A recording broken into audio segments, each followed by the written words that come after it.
Ce pot să zic? Am o baterie, o Varta de 80 de amperi. M-a lăsat acum în prag de iarnă. Asta nu știu ce să vă zic. Am încercat să o desfac, am văzut că e capsată. Și așa am încercat să o tai cu un led condelipit, nu știu ce, pe margini, pe aia. N-am reușit. Și în final i-am făcut 3 găuri chiar la mijloc unde se vedea după folia aia, după ce am deslipit-o, asta e de fiind capsată, se vedeau semnele acolo, le-am tăiat. După cum se vede, aici am încercat să n-a reușit. Pe care am luat-o, am spălat-o, am pus o lingură de bicarbonat de sodiu în fiecare element după ce am golit-o. În fiecare element, așa, cu apă distilată, am clătit-o pe urmă de 2-3 ore, cam, cât să vă zic, cam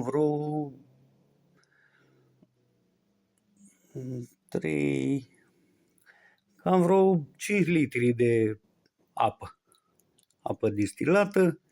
M-a costat să o spăl. Ea avea în jur de 10,7 volți tensiune.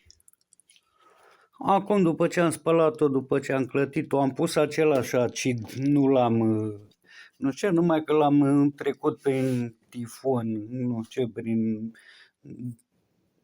orice care să-l curețe cât de cât. Nu știu, numai că, vedeți cum e, asta fiind capsată, a trebuit ca să improvizez aici ceva, după cum se vede, i-am pus câte un furtunaș dintre ăsta de filtre de cafea, uitați câte o bucată de 2 cm, aici ea fiind avea un moț în sus și noi acum băgăm ăsta, am dus, a mai scăpat unul, nu trebuie să atingă metalul aia, uitați, cam în jur de 2 cm. Normal trebuie să-l băgăm invers în canalele astea de aerisire, ca în caz că bateria se întâmplă ceva cu ea, să aibă unde să se evapore. Exact, că nu trebuie să fie închisă hermetic. Uitați, așa am făcut la fiecare. Ăsta am băgat cât un furtunaș de 3 cm, un pic băgat în jos, pe urmă îi punem un pic de silicon dintre ăsta cu tub dintre ăsta cu pistol.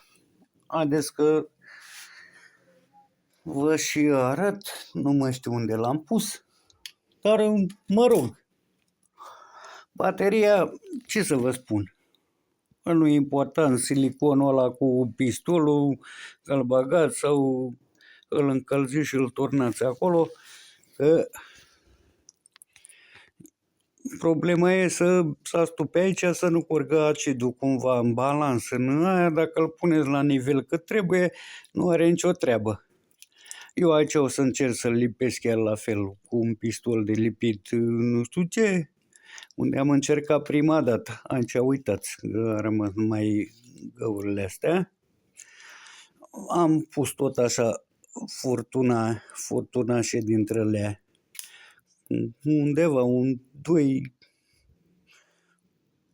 cm, pentru ca gazele fiind astupat aici, ea nu are nicio treabă în balans, pentru că acidul nu o să urce și aici indiferent, oricum se astupă, cu ăsta,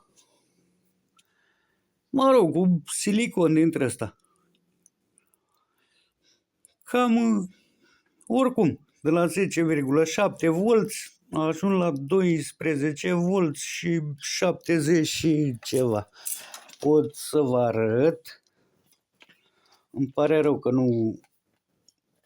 nu v-am arătat mai devreme. Unde să punem un multimetru? Dăm pe tensiune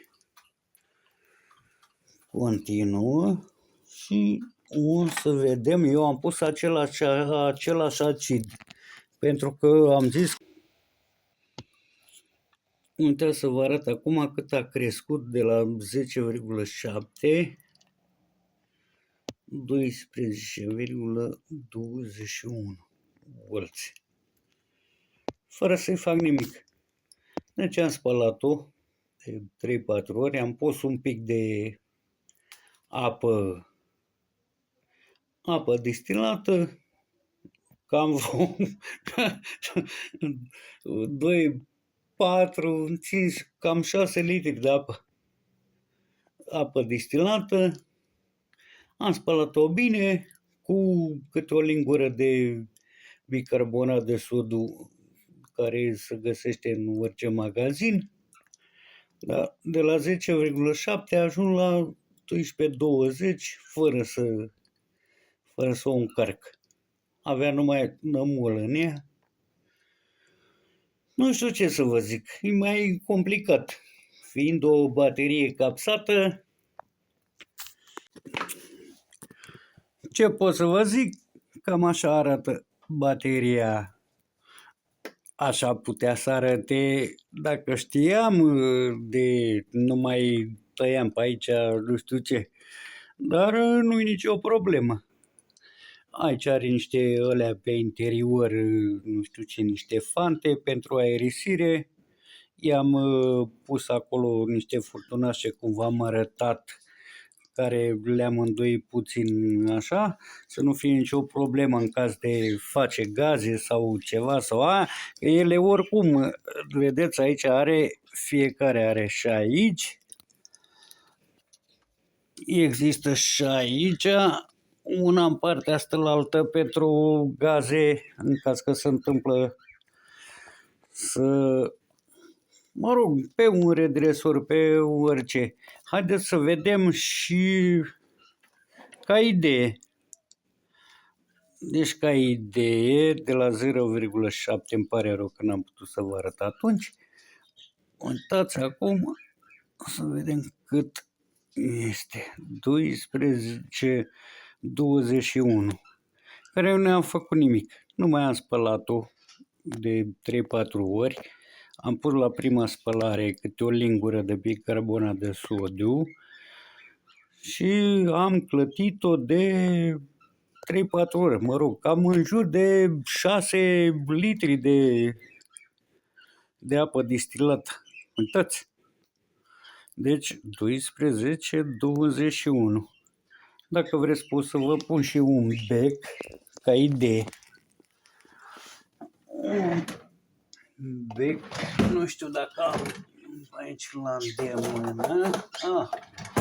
Cred că am unul de semnalizare. Haideți să mutăm multimetru. Să mutăm pe amperi, că nu am o sârmă, o punte, o ceva. Și punem imediat.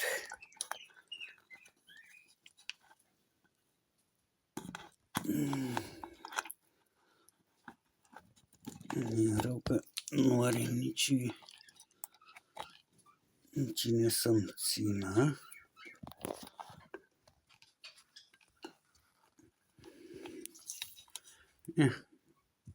Uitați.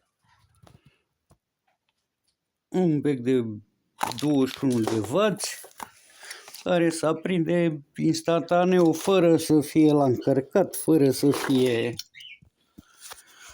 să vedem. Oricum, teoretic, nu știu ce să vă zic, încercăm.